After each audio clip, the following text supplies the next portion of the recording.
Hello, good morning बच्चों। Welcome to CR international school online classes. बच्चों, मैं आपकी हिंदी की टीचर उपस्थित हूं आपके सामने आपको हिंदी पढ़ाने के लिए।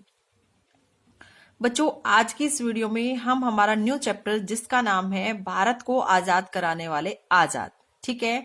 चैप्टर नंबर है हमारा 14 और इसके बारे में हम रीड करने जा रहे हैं। लेकिन इससे पहले बच्चों, ताकि आपको चैप्टर पढ़ने में समझने में कोई प्रॉब्लम ना आए, कोई मुसीबत ना आए, इसके लिए सबसे पहले हम इस चैप्टर के जो हमारे हैं शब्दार्थ उनको देख लेते हैं, क्योंकि बच्चों कठिन शब्दों के अर्थ अगर आपको पता होगा तो आप इस चैप्टर को अच्छे से समझ सकते हैं, ठीक है। देखिए, सबसे पहले हम इसके शब्दार्थ देखते हैं। शब्दार्थ देखिए बच्चों, वीरांगना, और वीरांगना का मतलब होता है वीर नारी, ठीक है, जिसको आप ब्रेव वुमेन बोलते हो इंग्लिश में। नेक्स्ट है बच्चों क्रोधित। क्रोधित का मतलब होता है गुस्से में।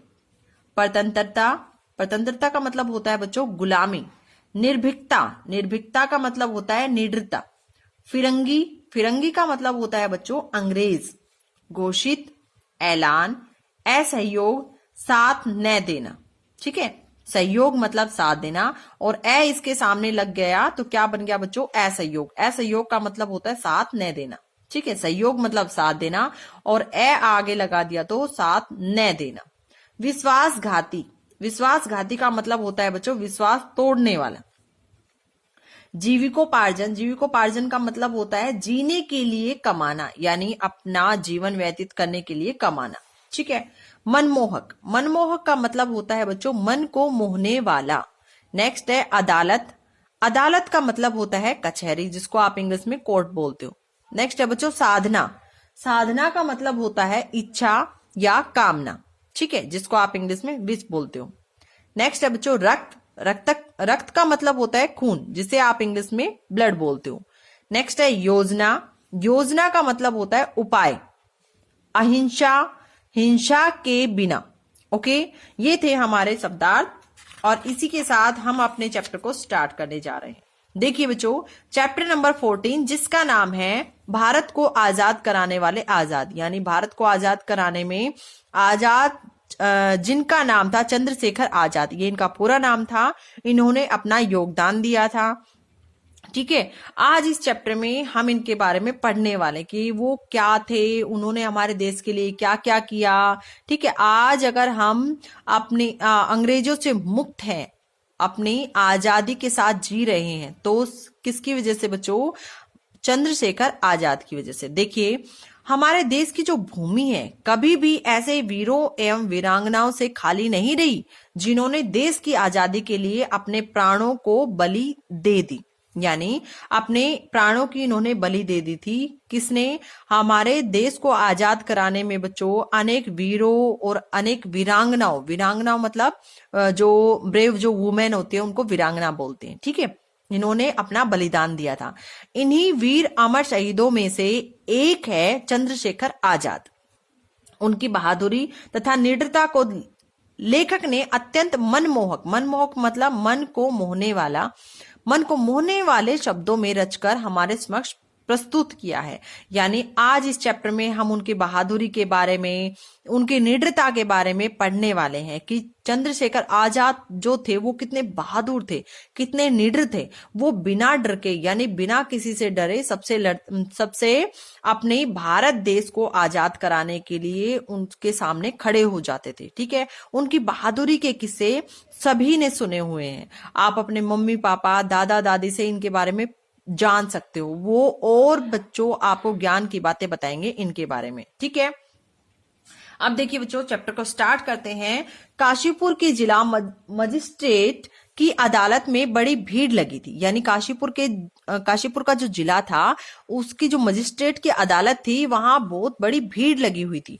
मुजरिमों के कटहरे में एक 16 वर्ष का बालक निडर खड़ा था, यानी जो मुजरिमों का जो कटहरा होता है ना बच्चों, लाइक दिस, देखो ये बच्चा खड़ा है। ये बच्चा कौन है बच्चों? ये चंद्रशेखर आजाद है, ठीक है। ये कटहरे में खड़ा हुआ है, यानी जो मुजरिमों को जो खड़ा किया जाता है कोर्ट कचहरी, बेटा आपने मूवी वगैरह में देखा होगा, ठीक है, देखा है ना। तो इस तरह से कोर्ट आपने देखा होगा, उसमें यहाँ मुजरिमों को लाकर खड़ा किया जाता है, ठीक है।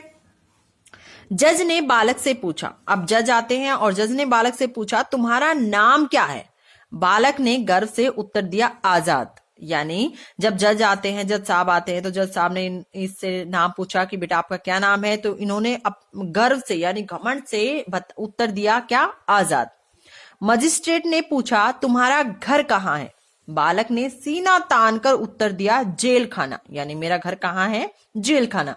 मजिस्ट्रेट ने पूछा तुम्हारा घर कहाँ है, बालक ने सीना तान कर उत्तर दिया, क्या उत्तर दिया, जेल खाना। मजिस्ट्रेट ने फिर पूछा तुम क्या काम करते हो, बालक ने उत्तर दिया भारत माता को आजाद कराने की साधना। साधना का मतलब होता है इच्छा या कामना, यानी मैं भारत माता को आजाद कराने की इच्छा रखता हूं। मजिस्ट्रेट ने क्रोधित होकर कहा, क्रोधित का मतलब होता है बच्चों गुस्से में आकर कहा। मजिस्ट्रेट ने गुस्से में आकर कहा ऐसे बेढंगे उत्तर क्यों दे रहे हो, क्या तुम जानते नहीं यह अदालत है। बालक तनिक भी नहीं डरा, बल्कि उसी निर्भीकता, निर्भीकता मतलब निडरता से उसने कहा मेरे उत्तर बेढंगे नहीं हैं। विदेशी सरकार की परतंत्रता, परतंत्रता का मतलब होता है बच्चों गुलामी, विदेशी सरकार की गुलामी स्वीकार न करते हुए मेरा नाम आजाद ही हो सकता है। जब तक देश आजाद नहीं हो जाता हमारा घर जेल खाना ही रहेगा और हमारा काम भारत माता की स्वतंत्रता की साधना करना ही। साधना का मतलब होता है इच्छा या कामना। मजिस्ट्रेट ने गुस्से में फिर पूछा क्या तुमने सिपाही पर हमला किया था, आजाद कहां डरने वाले थे। उन्होंने उसी निर्भीकता से अपना जवाब दिया हाँ, क्योंकि सिपाही शांत सत्याग्रहियों को जूते से ठोकरे मार रहा था। क्योंकि मैंने उसको क्यों मारा, क्योंकि वो जो चुप बैठे थे ऐसे सत्याग्रही यानी सत्या के मार्ग पर चलने वाला ऐसे व्यक्तियों को वो ठोकरे मार रहा था इसलिए, और वो अपशब्द भी बोल रहा था। यानी वो जो सिपाही था वो अपशब्द का मतलब होता है बुरे शब्द, ठीक है, जैसे गाली वगैरह देते हैं, ठीक है। मजिस्ट्रेट ने सजा सुनाते हुए कहा इसे ले जाओ और 15 कोड़े लगाकर मुक्त कर दो। अब मजिस्ट्रेट ने उसे सजा सुना दी। किसे सजा सुना दी, चंद्रशेखर आजाद को। क्यों, उसके बेढंगे जवाब को सुनकर मजिस्ट्रेट ने उसको सजा सुना दी, ठीक है। अब उसे ले जाया गया और उसे सजा क्या मिली कि इसे 15 कोड़े मारकर, कोड़े का मतलब होता है बच्चों रस्सी को बल लगाकर, मोटी सी रस्सी होती है उसको बल लगाया जाता है और उससे पिटाई की जाती है। तो 15 कोड़े मारे जाते हैं, किसको, आजाद को, ठीक है। कोड़ों की मार खाकर बालक जेल से बाहर निकला तो शरीर से रक्त बह रहा था। रक्त का मतलब होता है बच्चों खून बह रहा था। जेल के फाटक पर हजारों स्त्री पुरुष उसकी प्रतीक्षा कर रहे थे। प्रतीक्षा का मतलब होता है बच्चों इंतजार कर रहे थे। यानी जब वो जेल से बाहर आए तो हजारों महिलाएं और पुरुष उनका वेट कर रहे थे, उनकी प्रतीक्षा कर रहे थे, उनका इंतजार कर रहे थे। लोग भारत माँ की जय तथा चंद्रशेखर आजाद की जय के नारे लगा रहे थे। और सभी लोग किसके नारे लगा रहे थे बच्चों, भारत माता की जय के और चंद्रशेखर आजाद की जय के नारे लगा रहे थे। अब देखिए बच्चों इतना छोटा सा बच्चा है, वो इतनी निडरता से सबका सामना करता है अपनी, और किसके लिए, अपने लिए नहीं बच्चों, वो देश को अंग्रेजों से आजाद कराना चाहता था, ठीक है। उसका मेन जो उद्देश्य था वो यही था कि वो गुलामी में नहीं रहना चाहता था, वो अपनी भारत माता को अंग्रेजों से आजाद कराना चाहता था, ठीक है। आजाद का जन्म मध्य प्रदेश के झाबुआ जिले के भवरा नामक गांव में हुआ था। आजाद का जन्म कहाँ हुआ था, मध्य प्रदेश के झाबुआ जिले में। जिला कौन सा था बच्चों, झाबुआ जिला। और गांव कौन सा था, भवरा नामक गांव में हुआ था। उनके पिता का नाम पंडित सीताराम तिवारी था, यानी उनके पिताजी का नाम था पंडित सीताराम तिवारी। जीविकोपार्जन यानी जीविकोपार्जन के लिए वे भवरा पहुंच गए थे। यानी अपने जीविकोपार्जन का मतलब होता है बेटा अपनी जीविका चलाने के लिए, यानी अपना जीवन बिताने के लिए, कुछ काम के लिए, अपना जीवन बिताने के लिए वे भवरा पहुंच गए थे। सन 1921 में जब असहयोग आंदोलन चल रहा था। सहयोग का मतलब होता है साथ देना और असहयोग का मतलब होता है साथ न देना। 1921 में जब असहयोग आंदोलन चल रहा था तब चंद्रशेखर भी उसमें कूद पड़े थे। वे महात्मा गांधी के प्रति श्रद्धा रखते थे, यानी महात्मा गांधी के प्रति श्रद्धा और विश्वास रखते थे। लेकिन एक मत उनका गांधी जी से अलग यह था कि अहिंसा का सहारा लेकर फिरंगियों का मतलब होता है अंग्रेजों, फिरंगियों को भारत के बाहर नहीं निकाला जा सकता। वो महात्मा गांधी के प्रति श्रद्धा तो रखते थे, लेकिन एक मत यानी एक विचार उन दोनों का अलग था। किसका? चंद्रशेखर आजाद का और महात्मा गांधी जी का। एक मत उनका बिल्कुल अलग था जो एक दूसरे से नहीं मिलता था। वो क्या था बच्चों? महात्मा गांधी के बताए हुए जो मार्ग था उस पर वो चलना नहीं चाहते थे। उनका मानना था कि अहिंसा का सहारा लेकर फिरंगियों को भारत से बाहर नहीं निकाला जा सकता। ठीक है। 9 अगस्त 1925 को काकोरी स्टेशन के पास क्रांतिकारियों ने सरकारी खजाने को लूटा था। यानी 9 अगस्त 1925 को कौन से स्टेशन पर? काकोरी स्टेशन के पास क्रांतिकारियों ने, यानी जो क्रांति करते थे ऐसे लोगों ने सरकारी खजाने को लूटा था। इस योजना का नेतृत्व राम प्रसाद बिस्मिल ने किया था। और ये जो योजना बनाई थी, ये जो प्लानिंग थी, इसका नेतृत्व किसने किया था? राम प्रसाद बिस्मिल ने किया था। चंद्रशेखर भी इसमें शामिल थे, यानी चंद्रशेखर आजाद भी इसमें थे। बाद में इस डकैती के जुर्म में राम प्रसाद बिस्मिल, रोशन सिंह, अशफाक उल्लाह खां तथा राजेंद्र सिंह लाहिनी को फांसी की सजा दी गई। यानी इस जुर्म में चंद्रशेखर और राम बिस्मिल्लाह खान, रोशन सिंह, अशफाक उल्लाह खान तथा राजेंद्र सिंह लाहिनी को फांसी की सजा दी गई। चंद्रशेखर पुलिस के हाथ न लगे, यानी चंद्रशेखर जो आजाद थे वो पुलिस के हाथ नहीं लगे और जंगलों तथा पहाड़ों में छिपते रहे।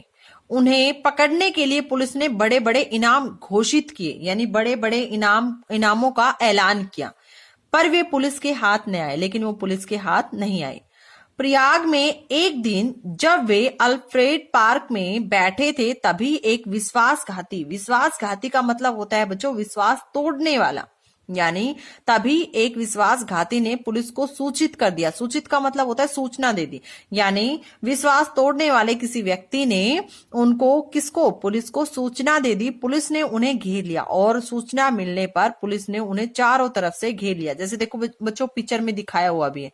अब देखो ये हैं चंद्रशेखर आजाद और इनके चारों तरफ देखो पुलिस वाले दिखाई दे रहे हैं ना। ऐसे ही इन्होंने चारों तरफ से चंद्रशेखर आजाद को घेर लिया। वे एक विशाल वृक्ष की आड़ में छिपकर पुलिस पर गोलियां चलाते रहे और ये एक बहुत बड़े पेड़ की आड़ लेकर, पेड़ का सहारा लेकर छिप गए और पुलिस पर गोलियां चलाते रहे। लगभग 1 घंटे तक मुकाबला होता रहा और करीबन 1 घंटे तक पुलिस में और चंद्रशेखर आजाद में बच्चों मुकाबला होता रहा। अंत में जब उनके पास केवल 1 गोली बची और लास्ट में जब चंद्रशेखर आजाद के पास 1 ही गोली बची तो उन्होंने स्वयं को मार ली, यानी अपने वो गोली जो 1 गोली जो बची हुई थी वो गोली उन्होंने अपने आप को ही मार ली और वे अपनी जिंदगी से आजाद होकर चले गए। ठीक है। ये है बच्चों आज का हमारा चैप्टर जिसके बारे में मैंने आपको पढ़ाया है। आपको क्या करना है? आपको अपने चैप्टर को अच्छे से रीड करना है, इसे समझना है और इसमें जो कठिन शब्द आए हैं बच्चों उनके नीचे आपको अंडरलाइन करनी है। इसी के साथ साथ आपको शब्दार्थ लिखने भी हैं और याद भी करने हैं। ओके बच्चों, आज की इस वीडियो में पढ़ेंगे हम यहीं तक। मिलते हैं नेक्स्ट वीडियो में, तब तक के लिए thank you, have a nice day.